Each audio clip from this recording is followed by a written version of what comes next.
Well, good afternoon. I'm the person that stands between you and lunch. Okay, so most people in the room know me. I'm ex-VMware. I work for Intel. I look after the virtualization and AI space. I'm also known in the industry as Mr. vSAN because I spent 11 years living and breathing vSAN and VCF. But I moved into the AI space.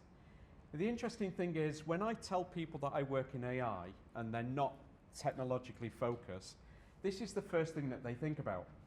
Okay? So Hollywood has painted a picture of AI being these robots that are going to end humanity. So this is generally what people think. But one of the other thing is, my next door neighbors, both sides of me, an elderly lady on the right-hand side and an elderly couple on the left-hand side. And the elderly couple on the left-hand side know me really well. They know I was doing my master's in AI. And when she found out that I'd passed my master's, she posted a card through the door. And my wife looked at me when I was reading the card and she went, "What does she mean?" Because she put, "Congratulations on your master's. You're going to make many women very happy." And my wife said, "What have you told them?" I said, "Well, I've done my master's in AI." And it's after a few months, we finally got to the bottom of it. So Anne, who lives next door, she can hardly see, she's quite deaf, and she thought AI meant artificial insemination. So I had to set the record straight that no, I'm not going to do any of that. It was all around artificial intelligence. But perception is one of the things, right? But I see AI as being used as a force for good. So no matter what organization you're in, whether you're in retail, healthcare, finance, AI is going to touch every corner of every organization. So why AI and autism? Well, if you look at the way AI is today, AI and ASD are very well linked. So you've got neural networks that are based on how the human brain functions. And obviously neural networks don't contain so many connections as the human brain. But there is a close interlink between AI and how the human brain actually works. With AI, you can run computerized models, whilst ASD is a disorder that affects the way the brain works, and people are wired differently. Now, from an ASD perspective, 1 in 100 children globally are going to be affected with autism. But the interesting one here is this one, the male to female ratio. This is challenging for ASD diagnosis because girls mask the symptoms more than boys do. Boys literally are like Shrek. They wear it as onions on their edge. They wear the ASD on the outside, whereas girls will actually wear it on the inside. And this becomes a challenge for things like schools, because typically a girl who has ASD won't be causing any problems in schools. Oh, she's happy. She gets on with her work, this, that, and the other. She's not really causing a problem. Whereas the boys that, tend to kick off and this, that, and the other, they get a lot of focus from the school. So it becomes a bit more of a challenge. But for me, it's a lot more personal. So this is my daughter, okay? So she's 8, she's nearly 9. I'm not allowed to call her 8 anymore. She's 9 on Boxing Day. So when she was at nursery, at the age of 3, the nursery started to detect things that, could potentially be ASD related. So they put her on the pathway. So the age of 3, she was put on the ASD discovery pathway, and she was finally diagnosed at the age of 7.5. That's 3.5 years to diagnose. On top of this, she also has some other situations as well. And in April this year, she had to have surgery to have a tube into her bowel so that we can flush out her bowel, because she was doing this. It wasn't the fact that she couldn't go to the toilet, she was choosing to hold it back. And she was holding it back for up to 3 weeks. That's a lot of poo to hold back. So taking that away from her as, as something she has to worry about, has changed her dramatically because she's got more of an appetite now. ARFID. Her selection of food hasn't changed, but her appetite has increased. ARFID is also related to autism because they restrict on what they can eat. They like chicken nuggets, for example, or chicken burgers. Some days she'll eat the whole thing. Some days she'll just eat the outer coating. Okay? Trying to put new foods in front of a child that's got ASD and ARFID is not going to happen. So a lot of these sub-symptoms related to ASD could have been avoided if the diagnosis was a lot faster. So these are the current challenges, and as part of my master's I had to look at how ASD is currently diagnosed. So we have long diagnostic timelines, which Malia is evident of that, 3.5 years.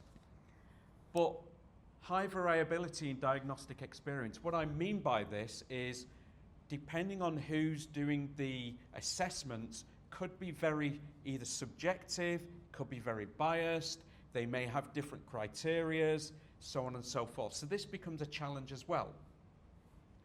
Over-reliance on these assessments. So the ADOS and the ADI assessments are very, very subjective, okay? There's no sort of like movement within those diagnostics as well. Like I've seen children that have gone through the ASD diagnosis process and they said, yep, no ASD, and they are ASD. They've gone through a different process and they've come out and said, yep, definitely on the spectrum. So the MCHAT one for toddlers was producing false positives as well, labeling children with ASD when they don't actually have ASD. It's actually ADHD that's the problem. And my 14-year-old, he's ADHD. And they've actually said, yeah, he could potentially be ASD, but the ADHD is more prevalent. And so my daughter gets her ASD from me, so I'm on the spectrum. It's been confirmed, which explains a lot about me. But my son's ADHD, I blame my wife for that one. And the interesting thing is with the ARFID, so we were on a call with the leading specialist for ARFID, who's based in Birmingham, and there's a group of families on the call. She knew nothing at all about us other than like our daughter, this, that, and the other. And she was having a problem with Zoom. And I said, oh, that's AI for you. And she actually said, most people that work in AI are autistic. My wife looked at me and went, I told you. So, from that perspective, what does the ASD community say? So we've got some things here that this is what I've seen. But what does the ASD community say itself? So I went out and I created a questionnaire for parents, caregivers, or actually patients over the age of 18 that have been diagnosed with ASD, to get some feedback on what their perception is on the whole diagnosis process, therapies, and things like that, just to try and see if there's any validity in what I was seeing. So the interesting thing here is less than a quarter of respondents were diagnosed in less than a year, okay? So over 50% were diagnosed in 3 years or above. Non-native English-speaking countries showed higher diagnosis times, averaging 5.3 years, but the average in the UK was 3.7. Interestingly enough, when I was at VMware Explore last year, a guy attended one of my sessions where I gave a brief overview of what I was doing as part of my master's, and he said to me, in Italy, it took 7 years for his daughter to be diagnosed. So there's a trend. But then when we start to look at some of the other things, okay, what is your satisfaction with the current pathway and also therapies? Well, you can see here that they're not very happy at all. If you look at non-native English-speaking countries, despite the fact they had longer diagnosis times, they were happier with the process. Whereas native English-speaking countries had shorter diagnosis times, but they weren't happy with the process. So there's a bit of a conflict there. But this doesn't seem to be country specific. They all have problems with therapies. Now, one of the feedbacks that I got when I sent this survey out was to stop referring to it as treatments, because it's not a disease, it's a disorder. So people need to move away from referring to it as treatments and start referring to it as therapies, because it's not a disease. So I asked, as part of the questionnaire, I said, okay, so what is your awareness of AI usage in healthcare today? And this was quite a startling discovery that 86% weren't even aware that AI is used in healthcare today, which is quite surprising. And considering the diversity of the age of the respondents, I would have expected the much younger community to be more aware of things like AI, but they weren't, which is quite scary. Because if we look at AI in healthcare today, what we see is it's actually used quite widely. One of the things that I talk about as well is how AI is used in neuroscience, especially with detecting cancer in the brain. AI is so widely used for doing that now that it can actually detect cancer at least 6 months before a neurologist would be able to spot it on the same image. So AI is being used extensively in healthcare. The other thing we have to look at as well is, where would we be today during the COVID pandemic if it wasn't for AI helping generate the vaccines? We would still be waiting for a vaccine today. You know, the length of time it takes, using DNA sequencing, using AI modeling, that helped push the COVID vaccines through as well. The other thing is social healthcare.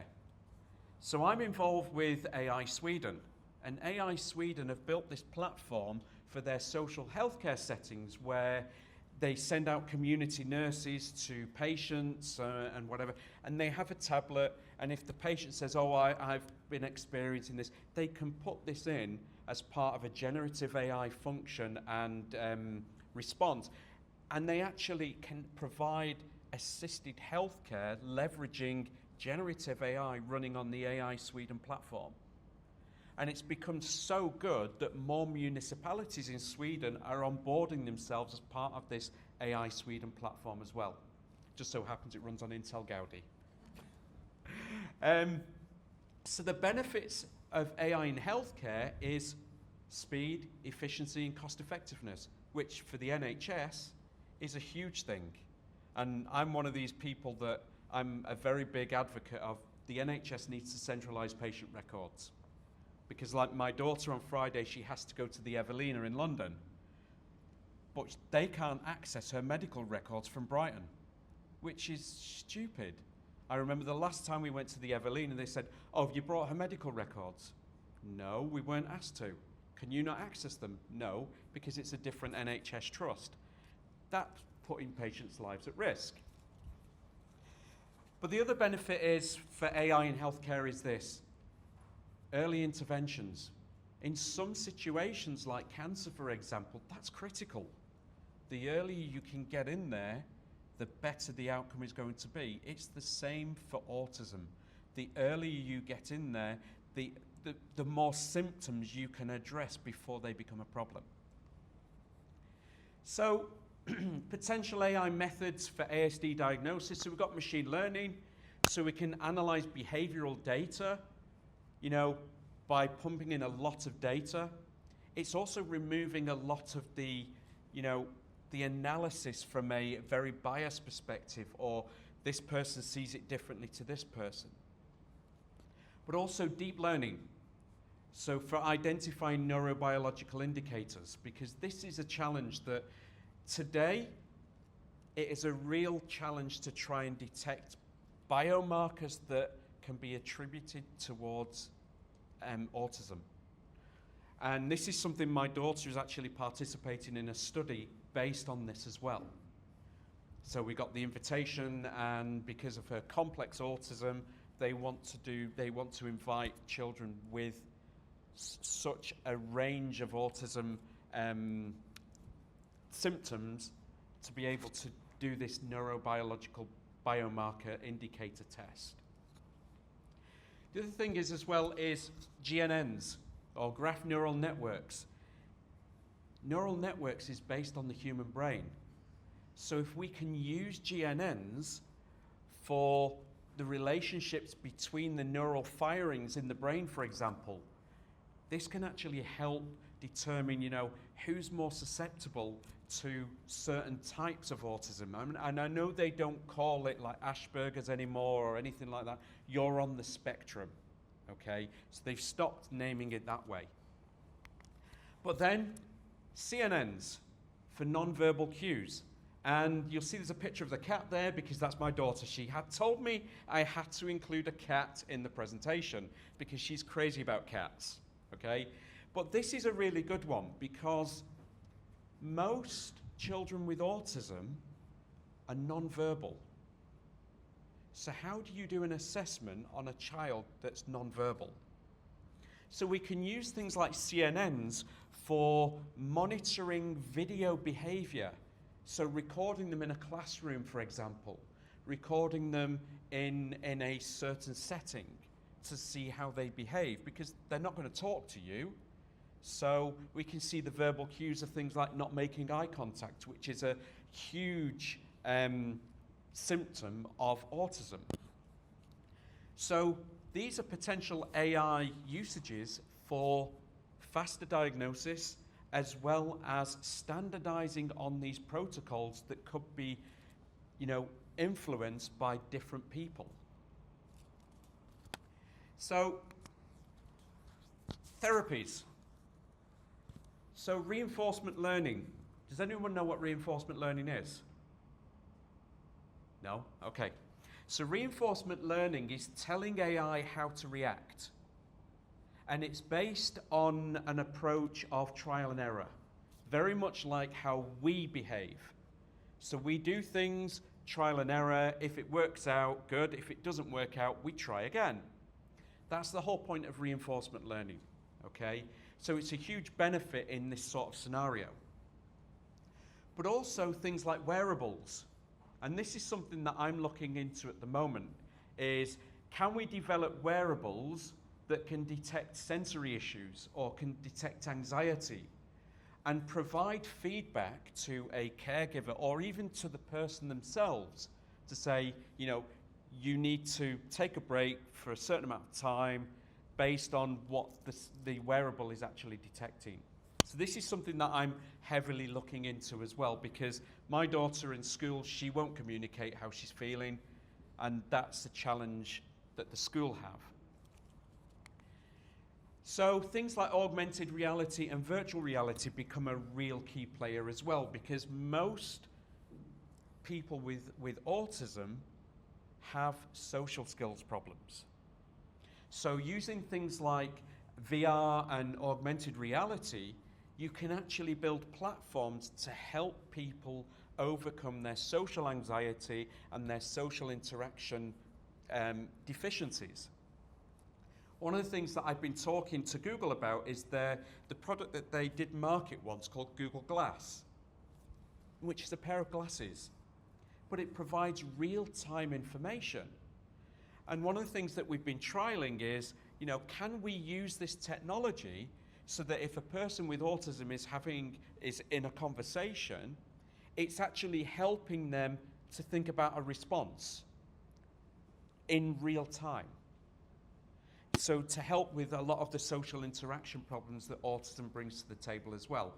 Now, clearly, I don't have any social interaction problems, but if you look at me as a child, I would say I would definitely have been diagnosed because as a child, I was very much like my daughter is today. So we do have ethical considerations. So privacy and data security is a big thing. And this goes back to the cloud, where more and more people are migrating workloads from public cloud back to on-premise, because it's not just about AI, it's about the whole thing around data privacy and security. Algorithmic bias and fairness. So Did anyone read the story about the AI platform that can detect the ethnicity of a person's brain scan, from a person's brain scan? So the challenge we have with AI today is most of the data that AI is ingesting is human generated. And human generated data contains bias. Now, I have a presentation that last year I had a slide in it that said by the end of 2024, 60% of the data ingested by AI will be synthetic, meaning it's been generated by AI itself. We've actually surpassed that. Before we got halfway through 2024, 60% of the data ingested by AI was synthetic. And somebody said to me, yeah, but that contains inaccuracies. And I said, but you have to weigh up the pros and cons. Human-generated data contains bias.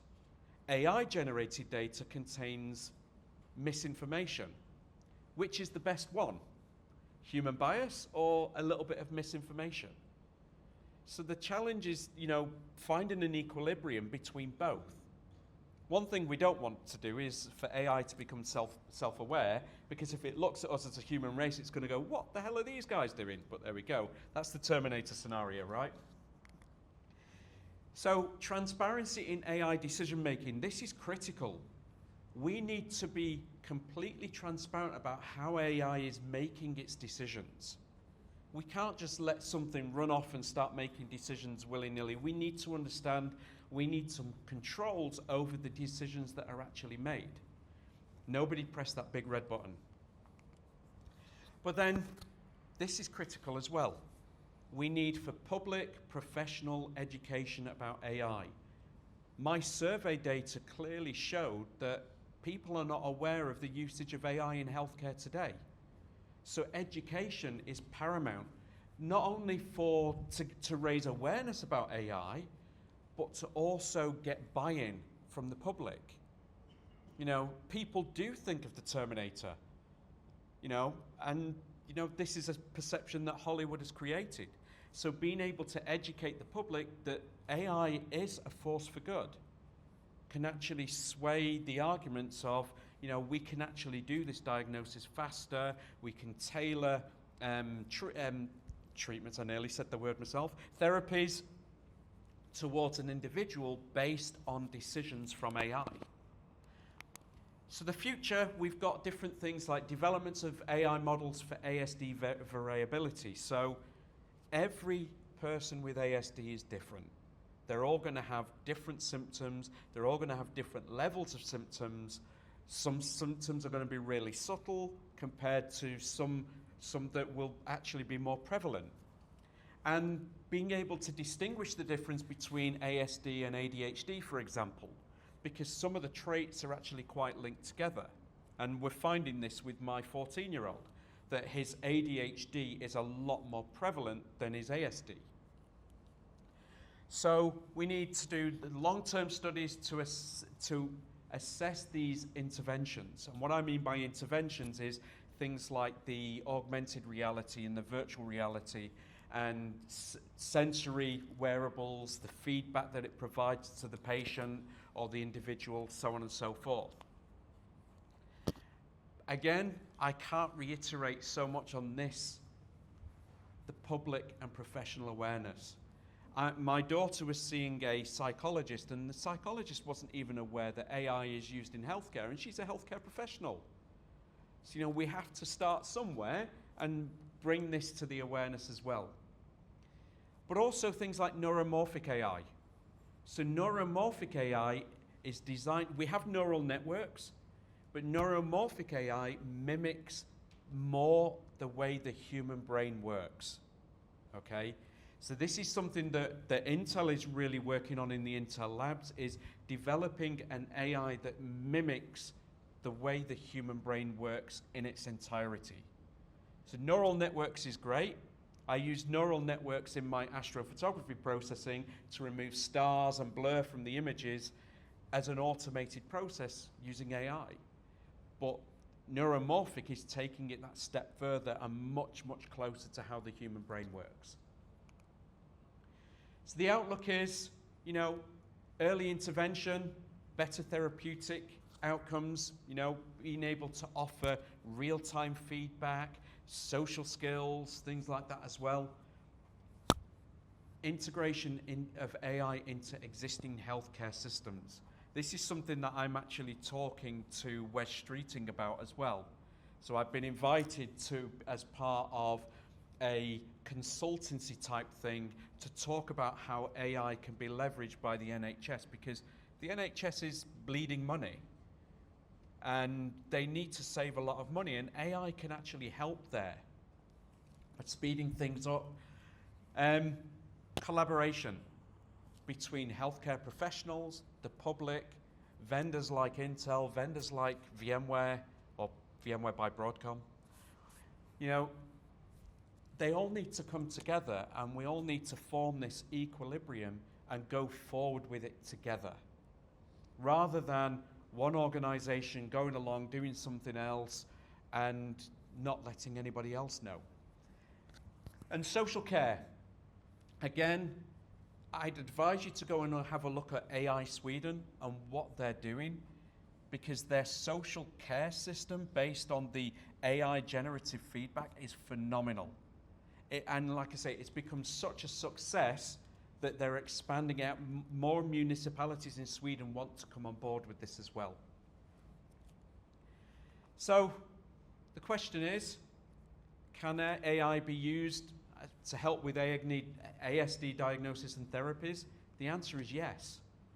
We just need to follow the rules. We need to be ethical. We need to make the public aware of AI's usage in healthcare today, so it's not something that's just suddenly thrust on the ASD community. But the feedback I got from when I did my master's is I started my dissertation earlier than I should have done, because I knew what I was going to write about. And the feedback I got from the university was, I can see that you're personally involved in this, and this comes through. And I dedicated my dissertation to my daughter. So, because the university said, who's Malia? So I had to tell them. But every day is a challenge. Every day is a new challenge. Some days, my daughter comes home from school, and the moment she walks in, and I usually say to her, how was school today? If she comes in and she says, don't ask, I know not to ask. I know to leave her for an hour till she's had her release, because she copes with school. And that's what a lot of children with ASD do. They just cope. And then they go out to play, and they'll go off on their own, because that's their coping mechanism with school. There are challenges. Schools have challenges. The challenge we have with Malia, for example, is trying to get the local authority to put in place an EHCP, which is Education Healthcare Plan, because she's academically capable. But my answer to that is, but with everything that she's going on, she's not achieving her potential. She's not causing a problem in school, and that's the problem.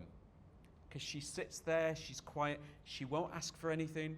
And again, this all comes back to the ASD. And this is where sensories would be a real benefit. If she's anxious, if she's there's too much noise in the room or whatever, you know, wearables would be a really good thing. My concern for ASD is, are we detracting ourselves away from social interaction? Because we're putting all of these tools in place for people with ASD, but are we removing the capability for social interaction? And that's why I talk about the augmented reality and the virtual reality being a tool and a mechanism to help people with ASD have more social interaction. So, any questions? Did it all make sense? How many people in the room think they're on the spectrum? How many people work in AI? There we go. So, it's been a journey. It really has been a journey. And my master's took me 3 years as opposed to 2 years, because COVID, I ended up really drained because I got COVID and I was really drained. I went, I'm going to have to take a break. But I got there in the end, and my daughter was my inspiration behind my dissertation as well. So my house is a real challenge. ASD on one side and ADHD on the other, and sometimes my house is a war zone. So any of you guys who've got children who are on the spectrum or think they're on the spectrum, I can relate to you guys quite a lot. And that's why I did this, because I feel that AI can make a difference. It's not all about the Terminator. AI can be used for good. It can also be used for bad, but I see the good more than the bad. Did you have a question, James? Go on. So that last bit about the social, Yeah. is that obviously the AI piece is very obviously the diagnosis piece. Is it then trying to put that, or the therapies to overcome the issue, is that if the human's not engaging in it and it's using the AI to assist it, they're not overcoming or improving their confidence in real social situations?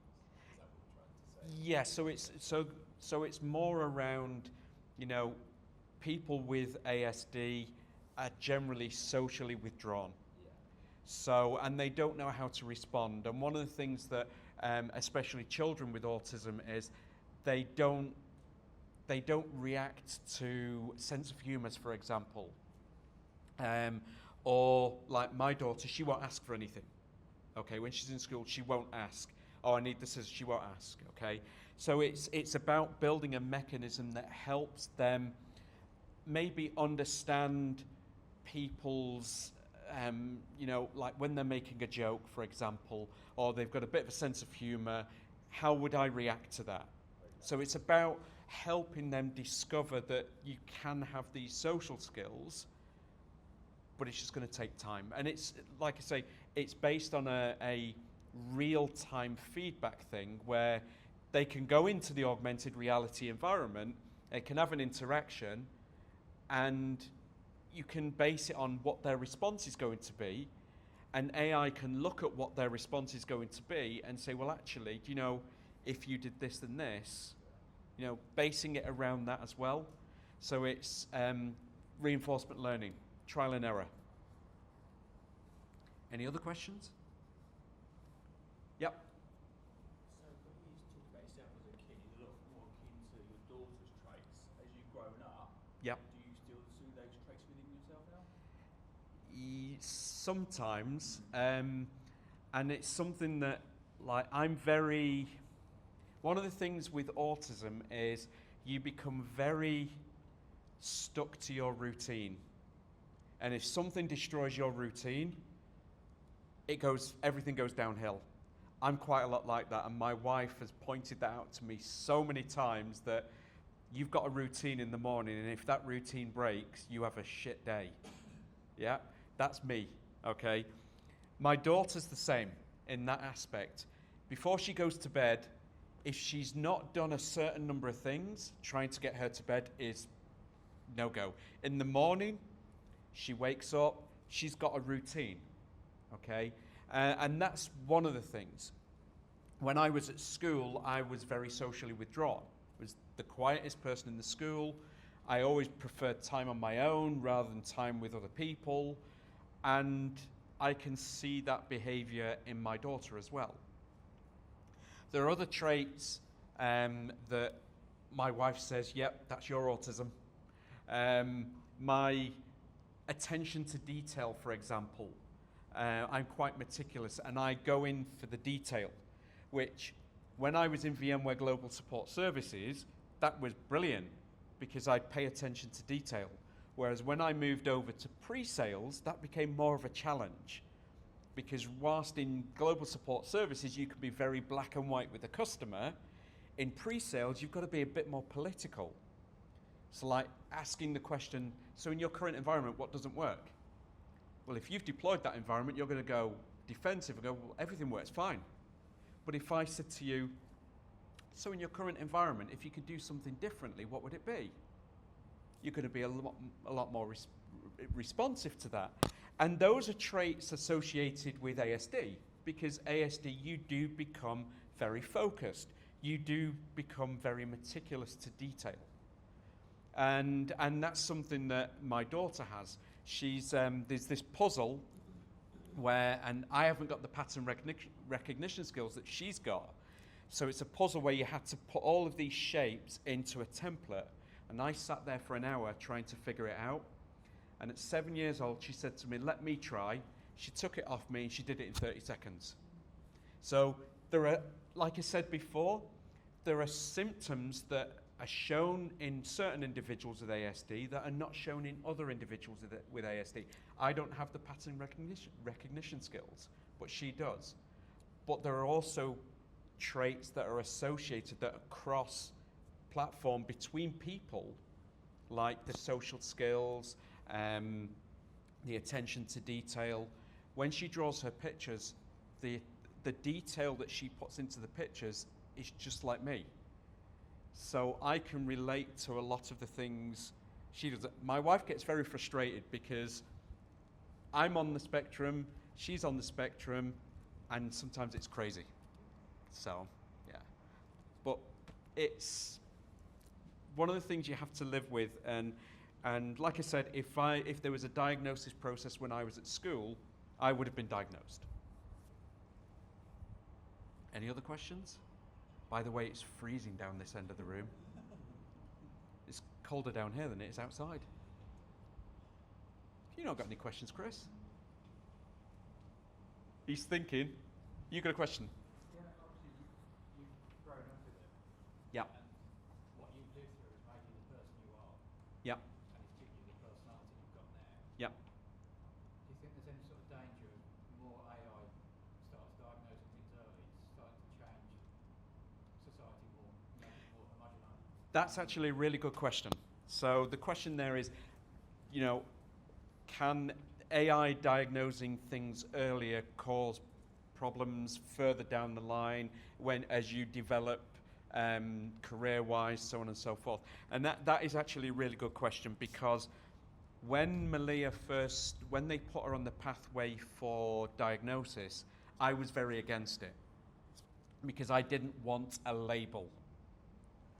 But then after speaking, so Malia is under one of the UK autism doctors, specialists, one of the best in the UK, and he's actually autistic himself. And you can tell, you walk into the room and you can tell that they're autistic. There's some people you can tell quite a lot, but some people you can't tell. But I didn't want the label, because I didn't want the scenario of, oh no, she can't do that because she's got ASD, which a lot of people play on.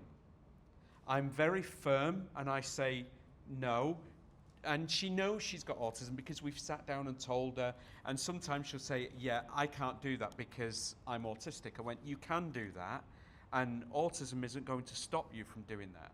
So yes, the label is a concern, but not putting barriers in the way of saying, well, you can't do that because you're autistic, is, to me, that's the wrong thing to do. But one of the things that the ARFID doctor told us was taking a lot of the anxiety and the stress away from eating with children with autism. If they don't want to sit at the same table with everybody else, don't make them sit at the same table with everybody else. If they want to sit there and watch something on their tablet whilst they're eating, allow them, because the most important thing is getting them to eat. So taking away the anxiety, the problem is, does it then become an obsession? And that's the challenge we're facing with Malia right now, is she's obsessed with her tablet. She hates sitting next to me at the table because she says, I can hear you chewing your food. She's got sensitive hearing and sensitive smell. Dad, you stink. And it's like, I've just walked in. She says, yeah, it's your deodorant. And I'm like, well, what do you want me to do? Not wearing a deodorant? But she's really funny, but she's so quick-witted as well. Some of the things, when you're telling her off, some of the things that she comes back with, it's like, whoa, I'm walking out the room. I'm going to leave you alone, because some of the things she comes back with, she's got a real sting in her tail sometimes. And yeah, like in my house, it can be a war zone. But yeah, I agree with that. You know, the label thing, I wasn't a fan of it, but the support that's needed for a person with autism, especially in education, you need to have that diagnosis, because schools won't act until you have an official diagnosis, and that's what we found. So whilst I was against the label, I can see why you need the diagnosis. Go on, Chris, you had a question. It's one about the AI. The AI is only as good as the data does. Yes. On the back end. And the data on the back end is not there. So, just like you said, boys beat their chest and about oh, the visible, the girls when. So, where are you going to get the data from to feed into the AI? Yeah, and It's the okay having this great AI algorithm, but if you haven't got the data, you can see where the problem comes from. yes. And we do have quite a lot of data on. I'm not trying to be pessimistic. No, I know, and I'm the same. I'm just the same, right? Because the problem we have with human-generated data is it contains bias. Yes, and it's biased towards male. Correct. So we do have lots of data already. The task now is pulling all of that data together into one location, and this is the problem with the NHS as well. See, I can see another benefit of this. Yeah. Because post-18, people who are diagnosed with ASD, it's about 18% employment rate. Yeah. So if you're looking at what everyone's been talking about and having massive and getting people back into work, Yeah. if you can use this and then benefit into business, Yep. and say you can put these measures in place, as you said, there's people in this room who have self-diagnosed with or have been diagnosed Yes. with ASD. These are high-functioning people in real good jobs. Mm-hmm. So if you've got a massive career pool there of people who are not in education, not in employment, but can function with a little bit of assistance. Yeah. And this is something that. It's not just an NHS, it's not just talk with NHS for diagnosing. Correct. It can be made across multiple aspects of what Yep. people are trying to do. And it also goes It all with. comes down to the data.